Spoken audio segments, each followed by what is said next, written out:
This is Ron. He lives in a beautiful house with his family. There are a lot of things in their house. Ron wants to show them to you. There is a mirror in the hall. There is a big sofa, an armchair, and a TV in the living room. There are a lot of cupboards, a fridge, a cooker, some shelves, a big table, and 4 chairs in the kitchen.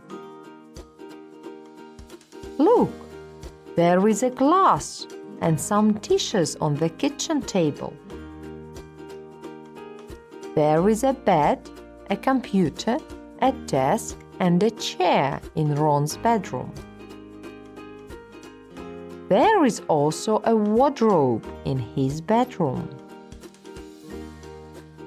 When you talk about things in a house, use there is for one object and there are for more than one object. There is a desk in the bedroom. There are a lot of clothes in the wardrobe. In the negative sentences, put not after is or are. There isn't a fridge in the bedroom. There aren't any lamps in the wardrobe. In the questions, put is or are before there. Is there a chair in the bedroom? Are there any clothes in the wardrobe?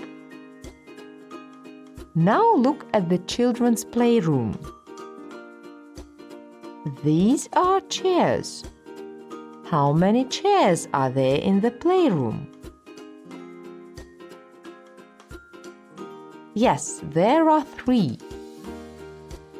Those are toys. How many toys are there?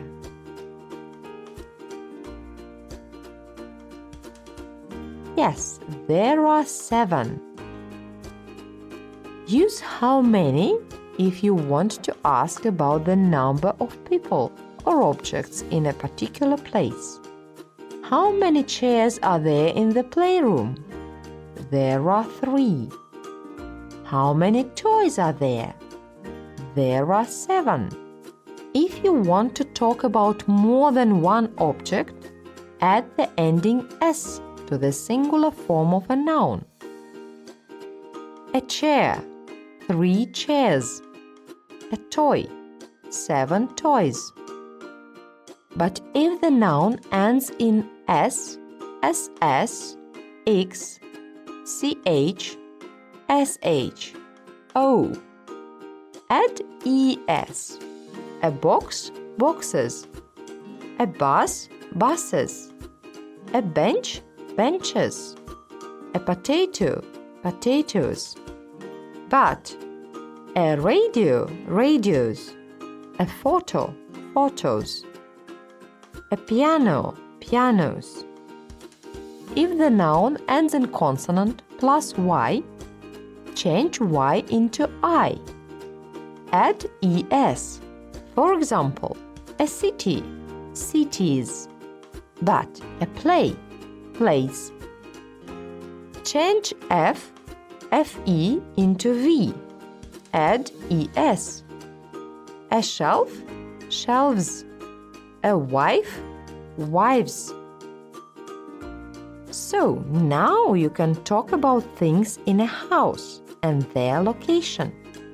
What about things in your house or flat? How many chairs are there? Is there a computer in your bedroom?